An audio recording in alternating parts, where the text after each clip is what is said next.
tere, Eestimaa Rahvamaja! Jõgevamaa tervitab teid!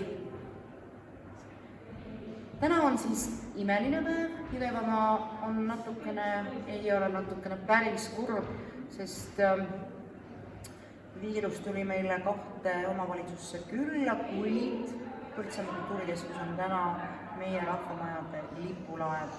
Siin on päev läinud väga toredalt, väga imeliselt ja kõik veel jätkub, sest ajalooline sündmus saab täna toimuma Põltsamaa kultuurikeskuses kell 17.00 ehk siis kino Põltsamaal.